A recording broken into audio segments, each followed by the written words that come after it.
Hi everyone, my name is Steph and I'm the founder of Bonnet. Today I'm going to be taking you through a demo of the Bonnet system and what it does. Bonnet is a compliance first platform, so we're NZTA integrated. We also have GPS tracking and also machine kind of management.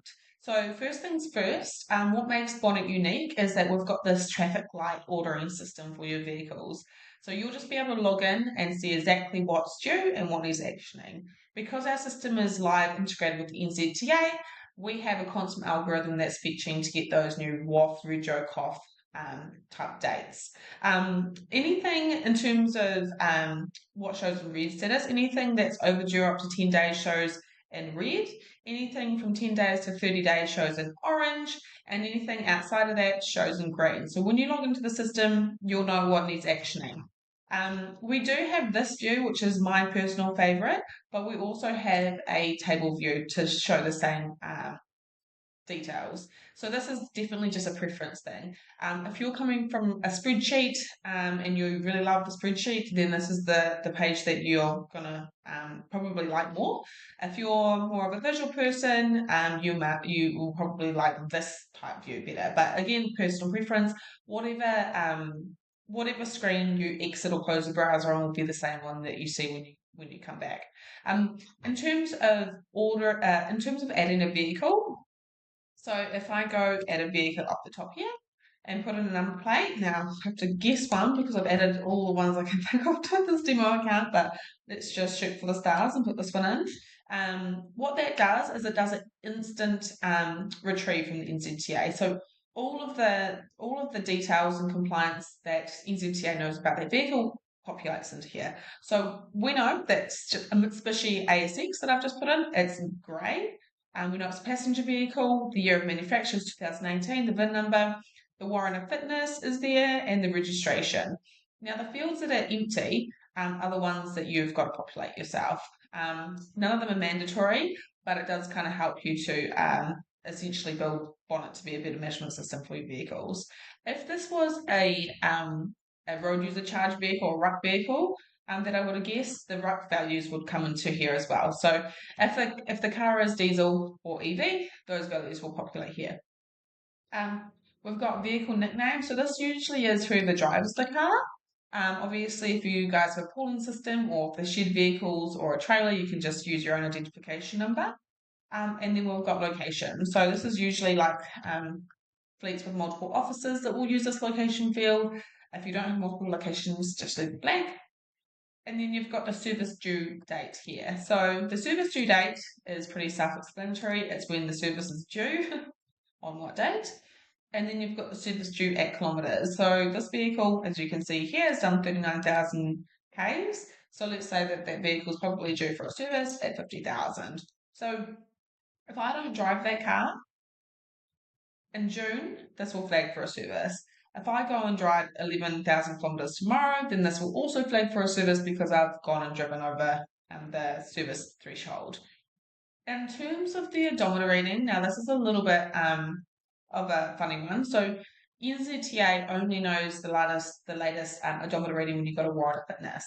So if your vehicle is new, this will show about 12.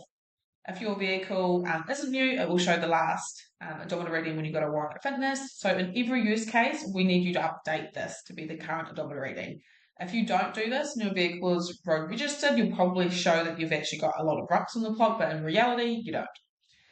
Then we've got warranty due date. So, of course, manufacturer warranty, very important to know when that ends. And then, of course, when that vehicle is out of warranty, you want to get an aftermarket warranty.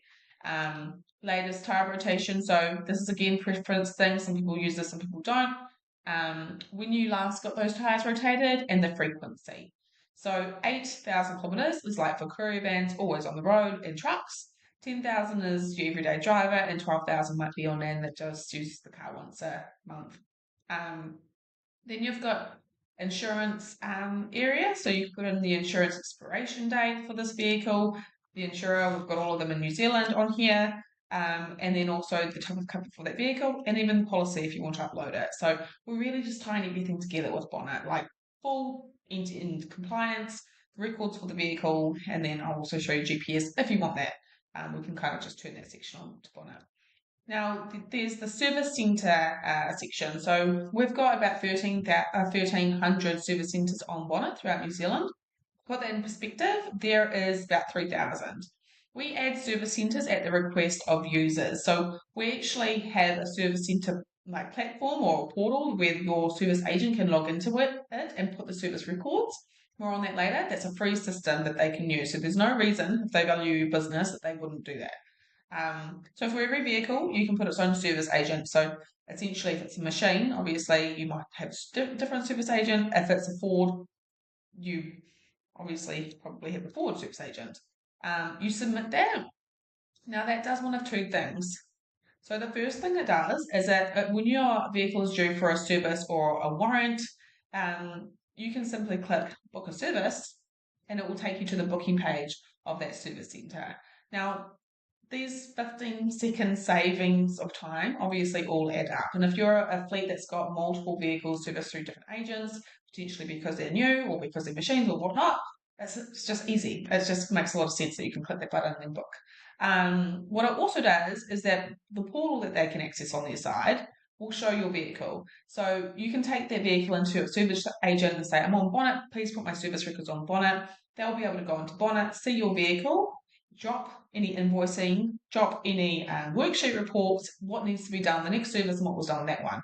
And so when they actually submit that, that service log will come into the service section with their Ford logo next to it or their service centre logo. So you can start to see which vehicles, what the service record is via a service agent against each car, which is pretty cool. Now, these service records, as much as they are amazing because they're digitized, we are building service summaries AI in here. So if you have a bunch of cars, the service summary will start to show you exactly the running cost for every car and potentially identify the vehicles that have higher than average running costs and might need to be moved on. It's also good because if one of your cars breaks down, you can look into here and say, oh, well, I forgot to get a cam belt or something like that. You also have the ability to actually add your own service note. So this is like a use case of full oil change and top up. You can put in the date. You can put in what oil was used, and then you can make a note for next service. So you can say back, left, para, tread, low, or something like that, or like a bulge in a tyre. Now, it's nothing to be actioned right now, but it's also worth knowing when you go and service that vehicle again, what was the notes from the last service. You can put in any images, invoicing, like a photo of that bulge, whatever you want. And when you submit that, it adds to the service log section. Now, more on terms of the driver app in a second, but essentially, if you have a fleet and you invite your drivers, and that can either be your workers for that fleet or it can be your family members if you're looking at this for like a family or farm solution. The drivers can select the vehicles via the app and also enter in service records. And if the vehicles are linked to you or the profiles are linked, then the service records show on the service logs page as well. So that's quite cool. Now, in terms of actually inviting one of those drivers, you can only do this via the website version of Bonnet at the moment. We are building into the app, but you just go invite a driver. So if Greg was one of my workers or potentially somebody that used my vehicle, I'd put his email address in here. You can put his driver license expiration if you want to, and that can be like a different license for every type of machine or class of vehicle. And you select the vehicle he drives and the shared vehicles, or whatever vehicles essentially you want Greg to be able to see on his phone. You select those. And when you click invite, if Greg isn't a user of Bonnet, he will be sent credentials to log in and he'll be able to see those vehicles once he logs into his app and downloads it. So what that means is you've actually synced one vehicle across two profiles. Or you can actually, if you do this more times than one, you can sync one vehicle across 100 profiles if you wanted to. Anytime someone makes an update for that vehicle, essentially updating the odometer, engine hours, anything, all of those profiles with that vehicle will update. Yeah, so that's pretty cool. So in terms of the compliance side, that's pretty much it. The vehicles, in terms of the NZTA link, stay up to date with the NZTA. and essentially reorder. So if this vehicle goes to get a new road user charge or a CUF or WAF or rego, it will update in here, and the colouring of this account will essentially reorder. Now, in terms of tracking, so if you are looking at this because you want to look at GPS tracking, we can turn that on. So we've got two plans. We've got the fleet plan, which is built for businesses. It's built for businesses, construction, agriculture, large retail businesses, etc., etc. The vehicles on that plan stay up to date with NZTA, and we call it the set and forget plan, because essentially all you should need to do is log into Bonnet and see what's due. We've got a fleet down in Christchurch, Wolfbrook. They've been with us since the very beginning, and Natasha from there says she was spending 2 full days a week on a 52 car fleet, and now she spends 5 minutes a day. She just logs into Bonnet, sees what's due, and she actions it. So it's a 95% time saving in her case. They've got multiple offices around the country. In terms of her, she wants it for the compliance side. And so she wants to use that certificate model with the fleet side. We are also launching an inspection checklist.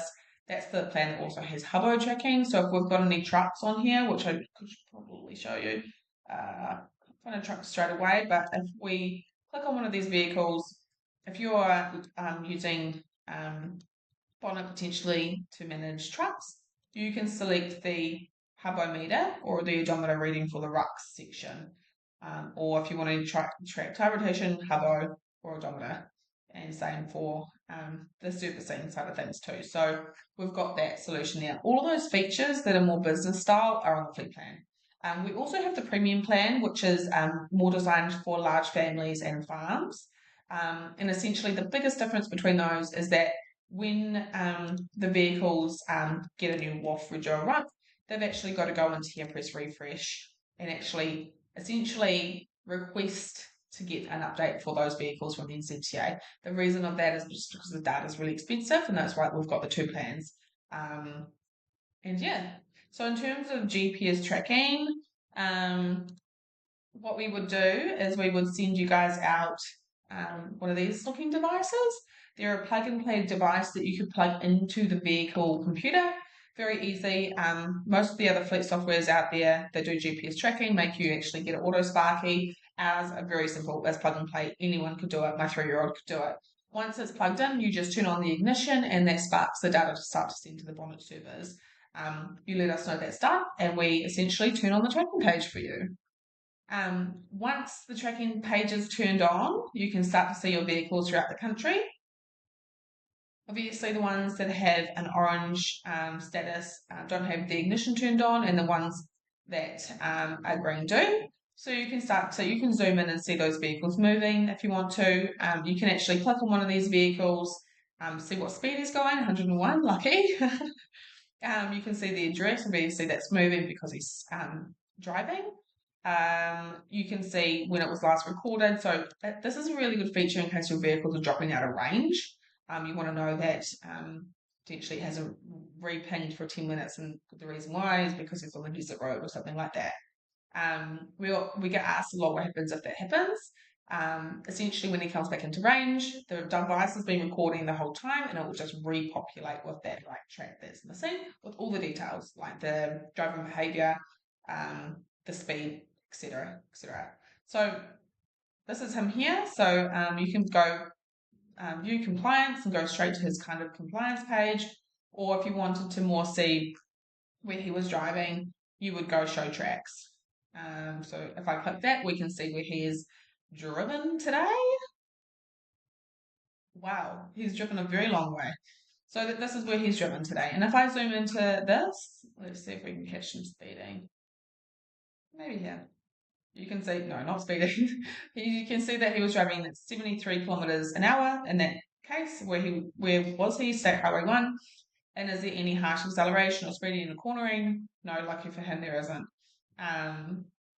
Yeah, so in terms of fleets, you can kind of see anyone. So this is all the vehicles that we've got on this profile. You can click to any of these. Let's go with. You can type in a nickname up here or however you identify these vehicles.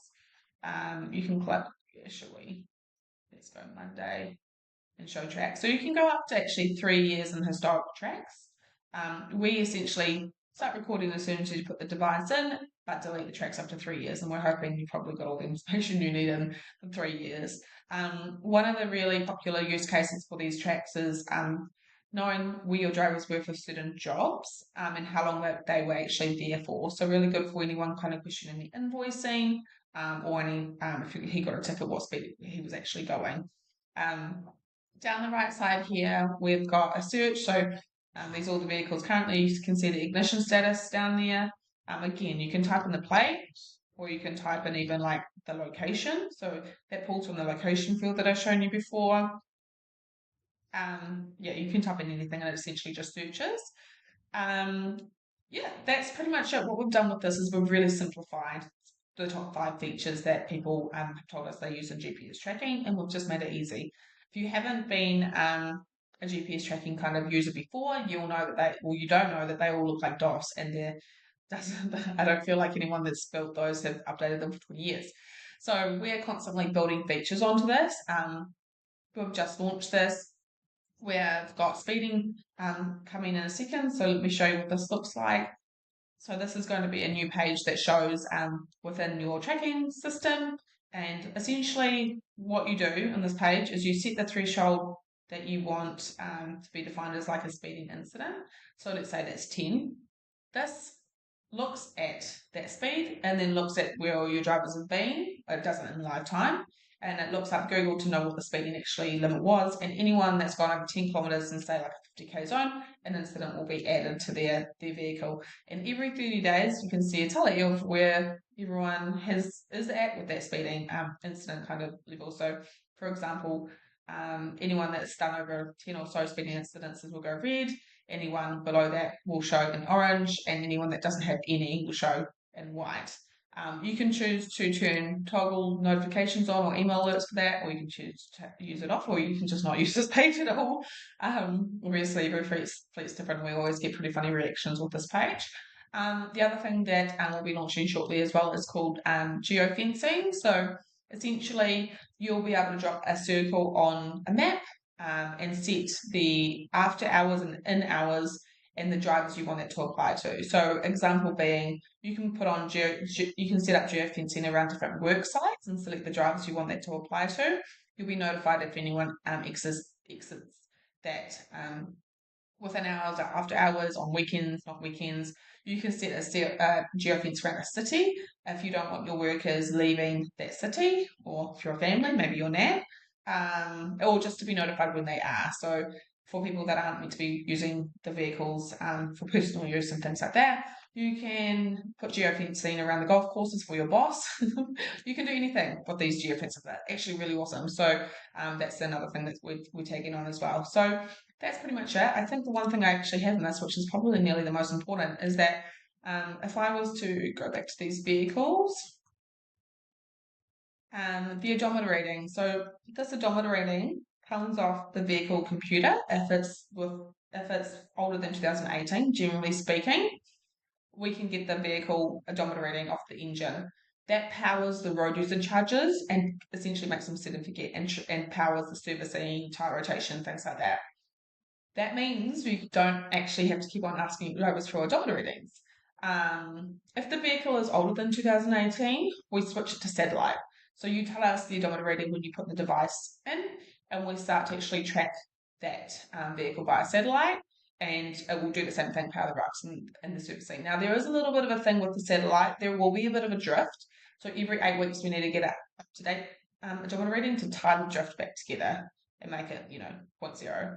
So yeah, that's pretty much it in a nutshell. 20 minutes, so that's a long time if you've made it this far. Of course, if this has piqued your interest, if you want me to talk your ears off on the phone, please reach out. I'd love to.